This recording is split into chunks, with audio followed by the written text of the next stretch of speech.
Passionnés créateurs, bonjour à vous, on se retrouve aujourd'hui pour une nouvelle vidéo. Comme vous pouvez l'apercevoir, il s'agit d'une lanterne qui servira de centre de table, qui peut être tenue par le fil de fer comme vous pouvez le voir. Après, je l'ai pensé de sorte à ce qu'il soit posé. Toutes les faces sont décorées. On a ici le devant ou l'arrière de la lanterne avec la petite porte décorée de cette façon ici, avec la porte qui s'ouvre comme vous pouvez le voir sur l'intérieur. Nous avons ici une autre face décorée avec un cerf des montagnes et des sapins, sans oublier la lune. Une face Joyeux Noël avec des flocons. Et enfin, pour terminer, une face remplie avec un sapin réalisé à partir de plusieurs formes et ici des petits cercles et des étoiles.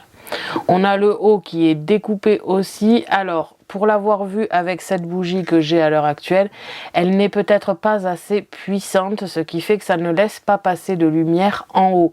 Je vous conseille donc d'essayer de trouver une bougie LED toujours. Pas de vraie bougie à l'intérieur, ce n'est pas fait pour ça, c'est entièrement du papier. Donc il vous faut absolument une fausse bougie, mais si possible, essayez d'en trouver une un petit peu plus puissante que celle que j'ai, parce que même avec tout éteint, on ne voit pas forcément la lumière passer à travers les étoiles ici. C'est un tutoriel assez simple au niveau du montage et de la décoration, ça ne demande pas beaucoup de matériel comme vous allez pouvoir le voir après. Par contre, ça demande un petit peu de boulot sur Canva. Je vais vous faire un tutoriel de A à Z sur le programme pour faire la base de cette création. Je vais vous montrer comment j'ai rapidement fait une ou deux faces, mais je ne vais pas vous montrer la totalité des faces parce que c'est surtout à vous aussi, si vous souhaitez le reproduire, de trouver une combinaison de motifs qui vous plaît bien. Tous les motifs utilisés sont de Canva ou des SVG trouvés sur le site Pixabay. Donc comme vous pouvez le voir, je n'ai rien fabriqué moi-même en termes de motifs ici des faces. C'est juste l'assemblage qui est fait de ma part. Et bien sûr la base aussi. On se retrouve de suite pour le matériel et le tutoriel.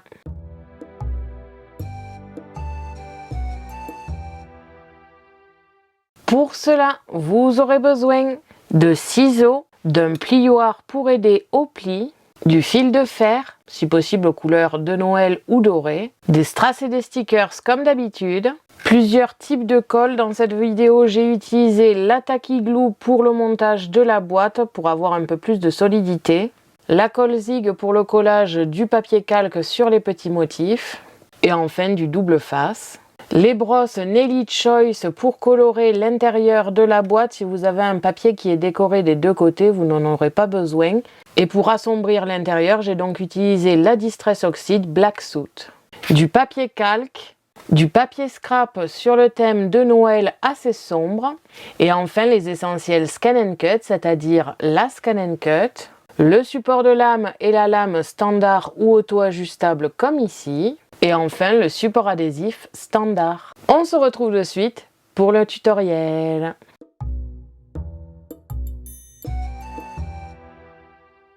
On se retrouve comme d'habitude sur Canva Workspace, le programme de la Scan & Cut, tout simplement pour premièrement analyser le fichier d'aujourd'hui, vous expliquer un petit peu comment ça va se monter et surtout après vous montrer en partie accélérée comment j'ai réalisé ce modèle. Alors, ce que je vais faire dans la partie accélérée, je ne vais pas vous montrer la reproduction des 4 faces, je vais vous en montrer une ou deux. Après, bien sûr, si vous souhaitez reproduire l'idée de la lanterne sans avoir les mêmes motifs que moi, vous allez vous-même devoir faire votre organisation. C'est pour ça que je vais vous montrer une ou deux décorations et après le reste, je vous laisserai faire. Donc comme vous avez pu le voir dans l'intro, il s'agit d'une lanterne. Pour cela, on a le premier fichier ici, la lanterne de Noël base, avec la base juste ici et deux faces accrochées, ainsi que deux faces qui sont, elles, séparées, tout simplement parce que avec un tapis 30 par 30, on ne peut pas faire la totalité de la lanterne d'un seul coup. Nous avons ici des languettes de chaque côté et comme c'est joint directement à la partie carrée, je n'ai pas besoin de languettes en bas. Ici, nous avons la languette en bas tout simplement parce que c'est une partie qui est découpée à part et donc il va falloir le coller sur ce carré. Pour cette dernière partie, à la différence de l'autre juste à côté, il n'y a pas de languette tout simplement parce que ça va être la porte. On ne va donc pas avoir besoin de languette en bas parce qu'elle doit pouvoir s'ouvrir. Cependant, la fameuse languette, je l'ai collée ici sur le carré, tout simplement pour éviter que la lumière passe à travers la porte. On va donc avoir une languette juste ici qui va nous permettre de cacher la lumière en bas, une languette ici qui va nous permettre de cacher la lumière à gauche, et sur la deuxième partie, je vous montrerai, nous aurons une languette en haut ici qu'il ne faudra pas coller, et je précise ça en rigolant un petit peu parce que je l'ai moi-même oublié. C'est pour ça que dans la suite de la vidéo, vous allez voir que je vais devoir tout simplement refaire cette partie-là. Ensuite, nous avons ici des demi-ovales, on va dire, pas des cercles, je les ai un peu étendus. Encore une fois, c'est quelque chose qui va changer par rapport au modèle que j'ai moi-même utilisé, tout simplement parce que j'ai remarqué qu'un seul petit demi-cercle, c'était un petit peu trop proche des côtés, et en plus de ça, ça avait tendance à un peu se réouvrir. J'ai donc fait des demi-cercles plus petits que j'ai étendus, et surtout j'en ai mis 2. Comme ça, la fermeture devrait être un peu plus solide. Il ne faut donc pas se fier à mon modèle, c'est ici la partie terminée. Nous avons maintenant un second fichier lanterne Noël déco où il y a plusieurs choses dessus. Déjà les 4 papiers rectangulaires à découper dans du papier calque. Nous avons ici un carré qui va décorer la partie intérieure de notre base, donc le carré qu'il y a en bas. La partie ici bougie et enfin la fameuse partie haute de la lanterne. Comme je vous l'ai précisé tout à l'heure, toutes les languettes doivent être collées au bas de la lanterne. Les languettes ici doivent être collées aux autres parties hautes, sauf une languette en bas qui ne doit pas être collée, celle en face de la porte. Comme vous pouvez le voir, c'est un modèle assez simple en termes de motifs. C'est beaucoup de carrés, beaucoup de ronds et compagnie. Ce qui peut être un peu plus complexe, c'est de trouver les bons motifs. À savoir que les étoiles, ici, je les ai tout simplement prises dans les formes de base de Canva Workspace. Pour la base de la lanterne, comme ici, j'ai par contre utilisé plusieurs motifs. Pour les flocons et la couronne, j'ai tout simplement utilisé le flocon et la couronne qui sont présents dans le kit d'embossage et donc d'embossage de zone. Je trouvais ça très joli et la couronne a un effet un petit peu pochoir, ce qui est un bon point pour cette face ici. Pour la seconde face, j'ai utilisé un cercle. Les montagnes sont faites à la main avec le point par point. En ce qui concerne le cerf et les sapins, j'ai utilisé des SVG que j'ai pris sur le site Pixabay. Au niveau de la face sapin, les étoiles, les ronds, les flocons sont toujours pris sur Canva Workspace. En ce qui concerne le petit bonhomme de neige, je les ai fait moi-même. J'ai tout simplement pris 2 cercles et un triangle que j'ai fusionné quand ça me plaisait bien. Et pour la tête de Père Noël, encore une fois, il s'agit d'un SVG pris sur le site Pixabay.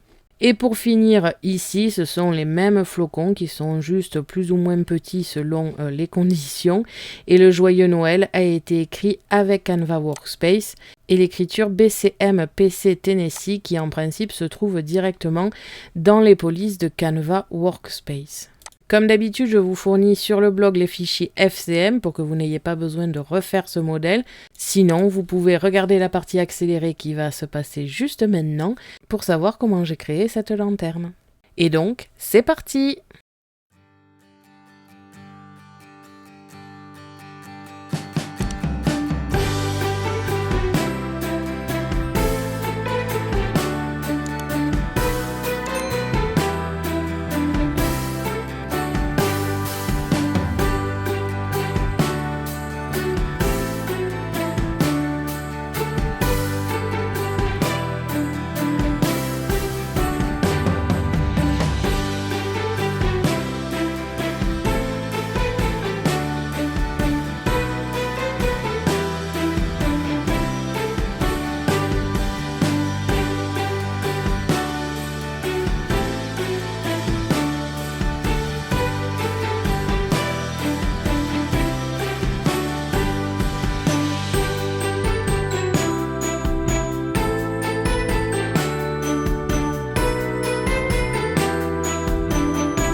Quand vous avez terminé la fabrication du modèle, il vous suffit d'aller dans Fichier, exporter, transférer le fichier en FCM et on va pouvoir se retrouver pour les découpes sur la Scan & Cut.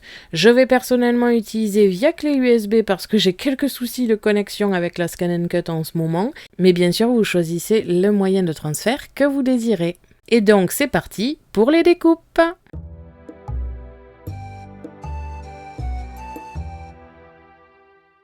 On se retrouve sur la Scan & Cut comme d'habitude. Je vais aller dans récupération de données. Je vais utiliser la clé USB aujourd'hui parce que j'ai quelques soucis avec Internet depuis ces derniers temps.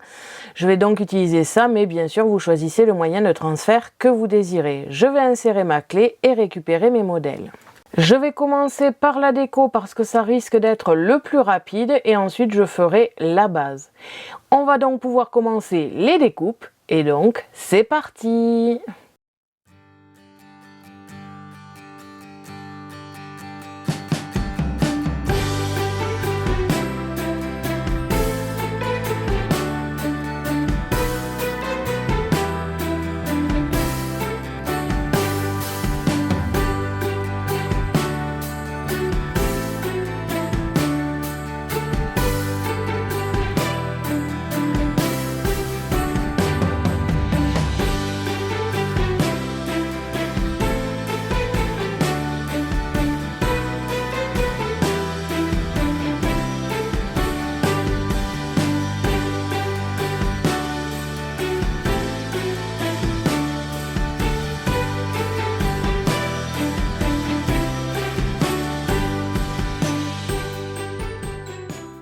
Quand on a terminé toutes les découpes, on va pouvoir passer au montage et à la décoration.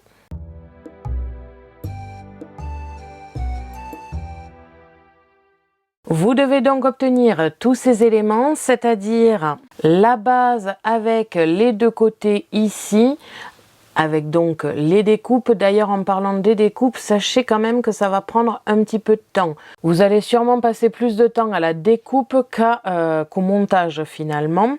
Deuxième chose à savoir sur les découpes, découper à 2 voire 1. Là, toutes les découpes ont été faites à 2 sur du papier 30 par 30 Action et c'est passé. Je ne sais pas par quel miracle, même les lettres ici très fines sont passées. Je suis plutôt contente.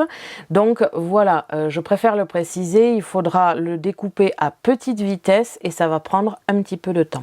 Toujours pour la base, nous avons 2 autres découpes, les 2 autres côtés, ici avec les flocons et la petite couronne. Et enfin le dernier côté avec le renne. À savoir que donc pour avoir un joli espace au niveau du renne, j'ai tout séparé. Donc si vous le tordez comme ici, le renne est totalement séparé des montagnes. Il faudra donc faire un petit peu attention de ne pas plier ces parties-là et de vite le coller sur le calque. 4 découpes rectangulaires dans du calque pour faire le photophore. Une partie carrée légèrement plus petite que sur la base pour masquer les languettes et décorer l'intérieur. La partie qui accueillera la bougie, on a donc une petite bande avec des languettes et ici un cercle que j'ai découpé dans du foil pour mettre un petit peu de couleur à tout ça. Et enfin 4 découpes pour la partie supérieure de la lanterne, 2 découpes comme ici qui sont toutes formées de la même manière, mais c'est juste qu'ici il n'y a pas de trou pour le fil de fer, alors que sur celle-ci, comme vous pouvez le voir juste ici, il y a un petit trou. Mais sinon, sur le principe, elles sont toutes formées de la même manière. Il faut juste repérer les 2 qui sont avec le trou parce que ça sera face à face. En termes de montage, je vais déjà premièrement commencer par colorer en noir tout l'intérieur. Je vais donc prendre des Distress noirs, les petites brosses Nelly Choice et je vais m'amuser à colorer tout l'intérieur. Je ne veux pas que ce soit blanc. Comme c'est quelque chose qui pourra être ouvert, je ne veux absolument pas que l'on voit que c'est blanc à l'intérieur.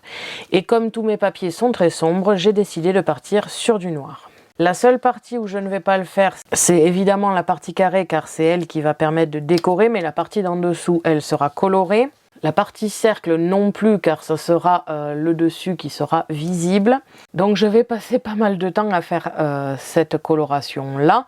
Si vous n'avez pas de papier de Noël sombre, vous pouvez très bien utiliser du papier noir. Il vous suffira juste de mettre un petit peu plus de strass à l'extérieur pour faire un petit peu plus joli et surtout que ce soit même de jour visible et joli. Ensuite, en termes de montage, ça va être assez simple. On va pouvoir coller le papier calque derrière chaque partie du photophore, ainsi que ces deux côtés-là, hein, on ne les oublie pas. Ça va aussi permettre aux parties les plus fragiles, comme par exemple ici les flocons de neige ou encore ici la partie montagne, d'être un petit peu stabilisées. Une fois que ça c'est fait, nous allons coller la languette ici du cerf sur la partie droite du carré, comme ici, qui va compléter notre forme.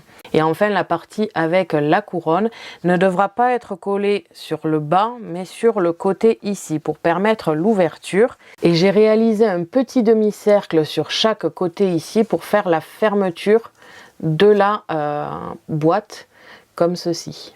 Il faudra donc incliner un petit peu vers le bas ou vers le haut, pour refermer ou ouvrir la boîte. Pour les parties hautes, nous allons encore une fois plier les languettes. D'ailleurs, je ne l'ai pas précisé, mais il va falloir le faire ici aussi. Toutes les parties qui sont en pointillé doivent être pliées. Donc, on va plier les languettes.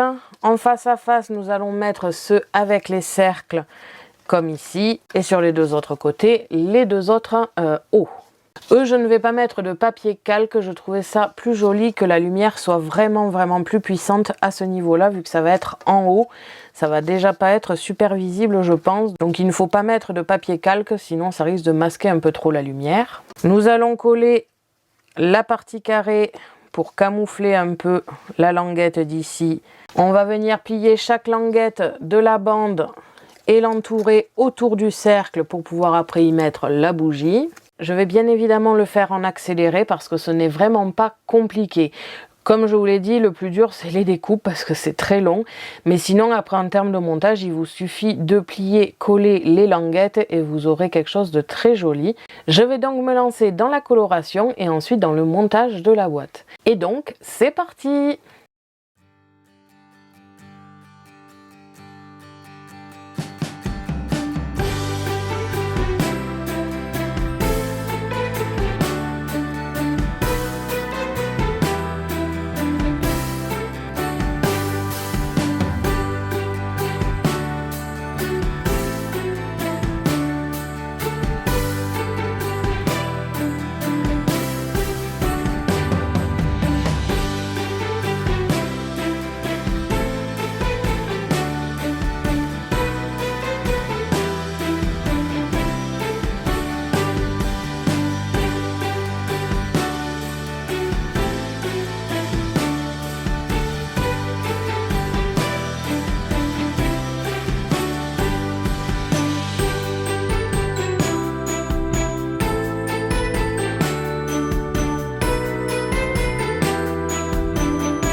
Donc voilà, une fois terminé avec la décoration, comme vous avez pu le voir, j'ai rajouté un strass sur chaque bout du flocon.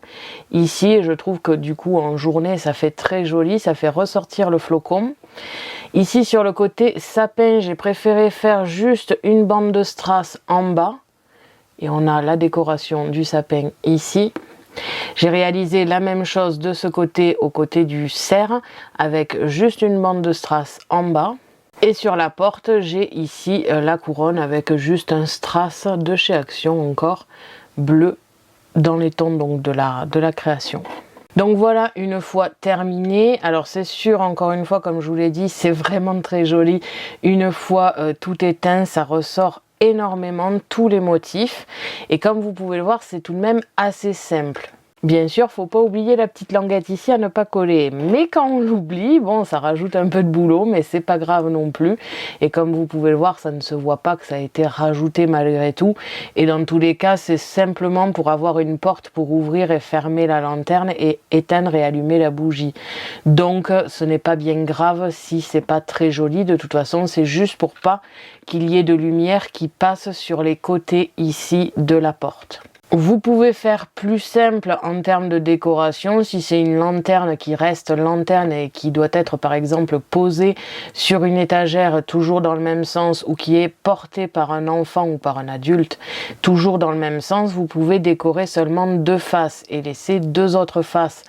Pas forcément pleine, mais avec juste des découpes d'étoiles par exemple, un petit peu au même titre que le haut ici.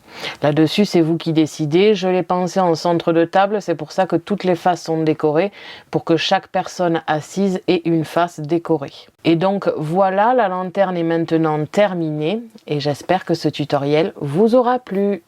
Merci à tous d'avoir regardé ma vidéo, n'hésitez pas à me poser des questions ainsi qu'à me dire en commentaire ce que vous pensez de cette lanterne. Je vous invite à me suivre sur mon blog ainsi que mes réseaux sociaux que vous pouvez retrouver dans la description de la vidéo. À la prochaine pour de nouvelles créations.